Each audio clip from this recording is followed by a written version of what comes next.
Hi, I'm Christy Negretti, and I will be reviewing the case law Board of Education versus Rowley.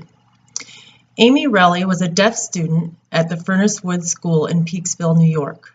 Rowley was an excellent lip reader who had minimal hearing.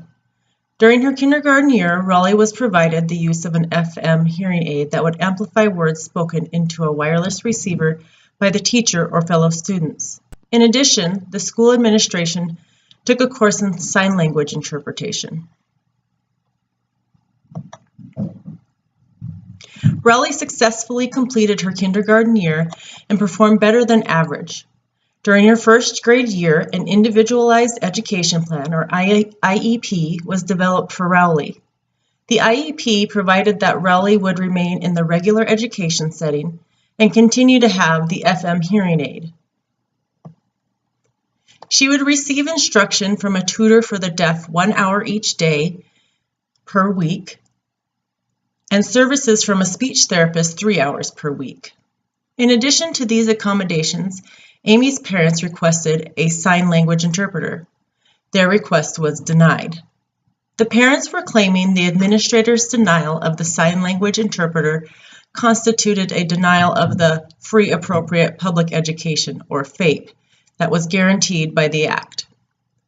Rowley's parents appealed that decision to an independent examiner who agreed with the school. The Rowley family then brought action to review the decision in district court. The district court determined that the school was required to provide Rowley with an opportunity to achieve her full potential, which meant that the school had to provide a sign language interpreter. The school appealed this decision to the United States Court of Appeals for the Second Circuit, which affirmed the decision. With the unfavorable result, the school then petitioned the United States Supreme Court for review. In a 6-3 decision, Justice William H. Rehnquist delivered the opinion of the court, reversing the lower court's decision. The Supreme Court held that the Act does not require a school to provide a sign language interpreter to a deaf student when she is otherwise receiving personalized instruction and an adequate education.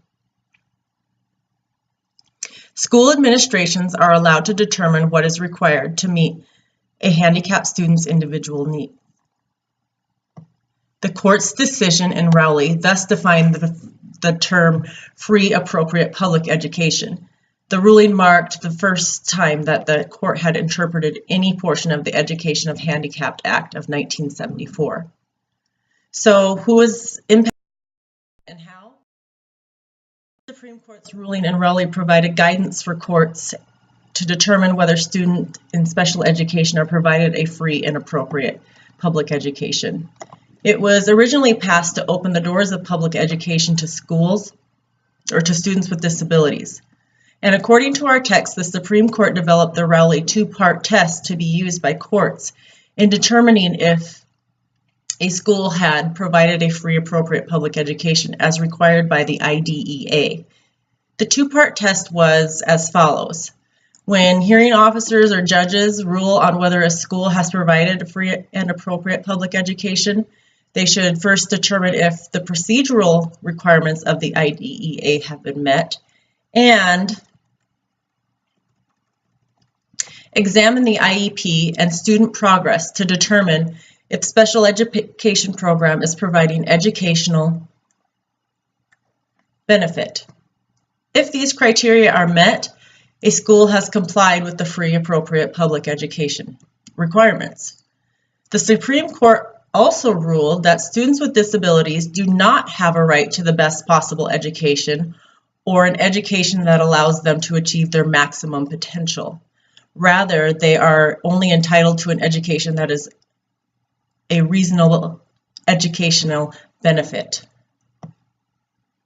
So with that in mind, my question to you would be, as educators, how can we determine whether the student's educational program has been sufficiently tailored to meet his or her unique special education needs?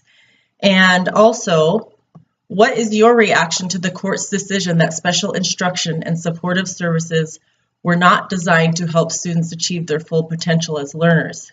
Instead, the instruction and services only needed to ensure that the child benefit educationally from the provided instruction?